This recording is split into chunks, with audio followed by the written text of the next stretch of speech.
Ministers have come under pressure from MPs, including many on their own side, to do more to help people living in homes with dangerous cladding.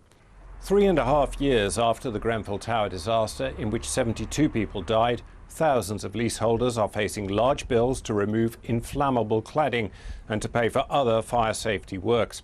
Some have been unable to sell their homes as lenders have refused to give mortgages on properties seen as valueless. Ministers created a fund to pay for repairs in England, but Labour, who forced a debate on the issue, said it wasn't enough, and what had been the dream of home ownership had, for many, become a nightmare.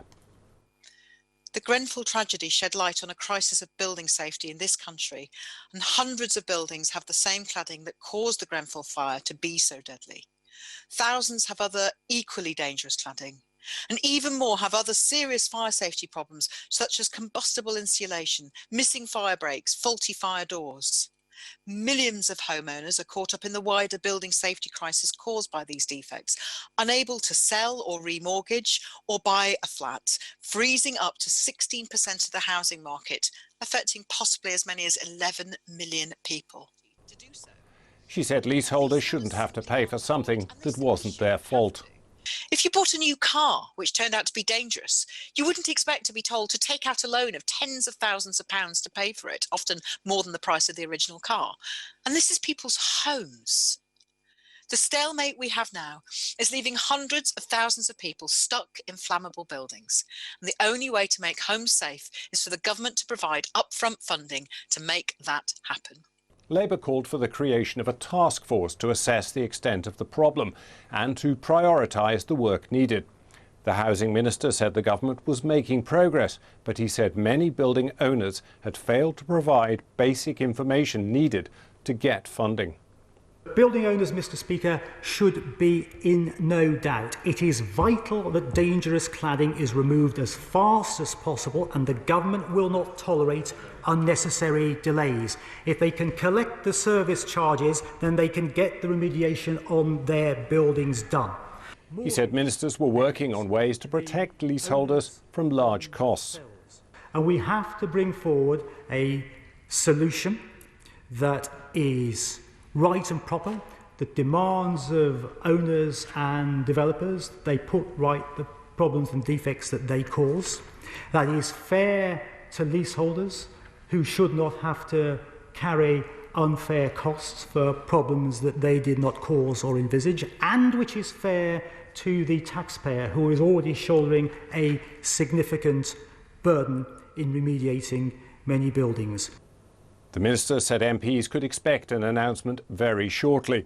It couldn't come quickly enough for many who shared personal stories about those affected, such as Sophie Grayling. And with cladding remaining in place, she has seen the sale of her home fall through, is facing a bill worth thousands to fix the block's issues, and most importantly, every night she puts her child to bed with the knowledge that her building is covered in the same material that saw 72 lives lost in that inferno at Grenfell. It is clear that this is unjust, Mr. Speaker. Homeowners like Ms Grayling now face a catch-22 situation. They either pay out of their own pocket to fix a problem that is not their fault, or stay stuck in an unsellable flat which risks their safety. Others highlighted the plight of their constituents. Their homes are fire traps. They're worthless. They cannot borrow against them. They cannot sell them. They are trapped.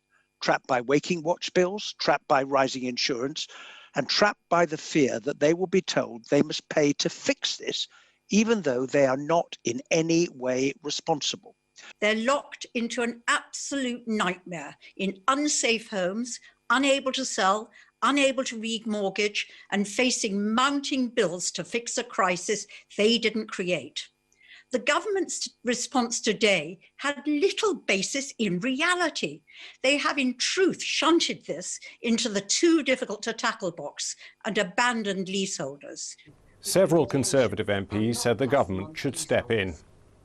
Because in too many cases, leaseholders have been asked to pay huge bills to rectify a problem that isn't their fault. They are facing waking watch charges and vastly increased insurance costs, worries about external wall system certificates, and massive loss of property value. The MP, whose seat includes Grenfell Tower, welcomed a £1.6 billion fund to repair the most dangerous buildings in England.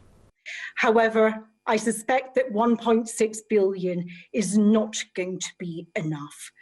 So today I call on government to put together a substantial and comprehensive package such that we can remove all dangerous cladding on high-risk buildings. And there was a warning that one mooted suggestion wouldn't win over some Tories. The government has to provide a safety net. It has to step in and it has to help leaseholders through this area. I will not accept loans to leaseholders. If the government announces that, I will not accept it. I will vote against it. We cannot have leaseholders paying mortgages of £150,000, which is 90%, and then maybe having to pay a loan on top of £75,000. Stephen McPartland said the government had been incompetent throughout the saga.